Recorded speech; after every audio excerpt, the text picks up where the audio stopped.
Empezamos viendo la garza real. Su forma de caza es moverse sigilosamente recorriendo las orillas de las balsas de agua. Se acerca sigilosamente a las presas y se lanza con su largo cuello y pico sobre ellas. Aquí vemos una rata de campo que podría llegar a ser una presa de la garza real. Esta es la rata de campo, pues les gusta mucho la cercanía del agua. Aquí volvemos a ver la garza real.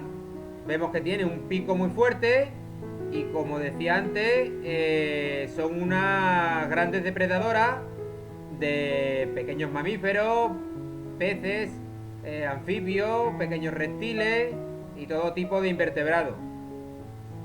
Vemos su técnica de caza, cómo se queda inmóvil y es su mayor baza, el pasar desapercibida.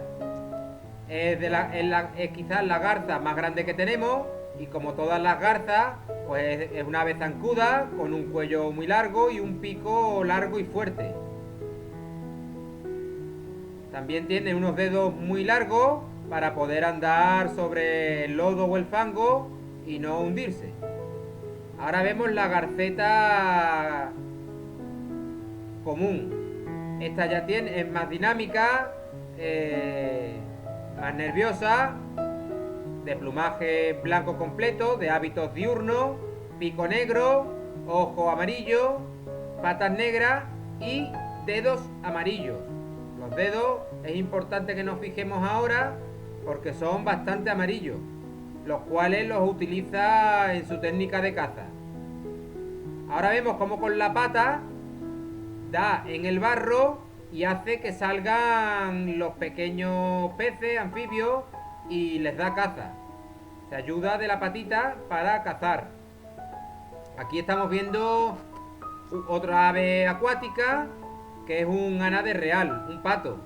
Es una hembra, ya que tiene el plumaje marrón y las plumas de la cola pues son rectas.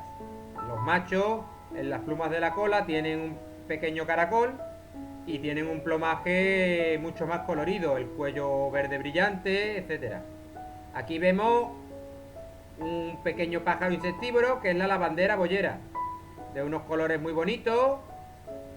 También es de hábitos fluviales y lo que hace es recorrer la orilla en busca de insectos. Aquí abajo, en la imagen, en el centro, vemos cómo se mueve la tierra. Seguramente hay un pequeño anfibio o reptil. La garza se ha dado cuenta, pero al detectar la cámara en esa cercanía, pues la ha abandonado y no le ha dado caza esta vez. Vemos cómo corretea a la orilla de un lado a otro. Aquí vemos una polluela y de nuevo vemos el ánade real cómo va filtrando todas las orillas. Ellos tienen el pico redondeado y con mucho, y está como dentado. Van filtrando el agua y van obteniendo pequeños crustáceos, moluscos y pequeñas algas de las cuales se alimentan. Vemos pasar nuevamente la garceta, ya que se tiran el día melodeando las orillas en busca de insectos, lombrices, en fin, y pequeños invertebrados en general.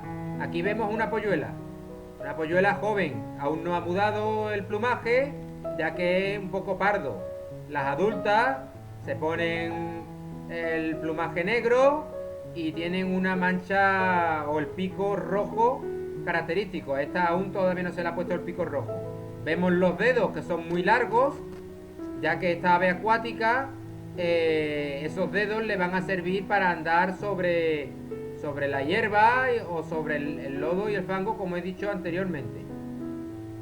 Aquí vemos nuevamente pasar la garceta común, que se tira todo el día melodeando las orillas, y vemos a continuación cómo pasa, cómo viene de nuevo la pata o la ánade real.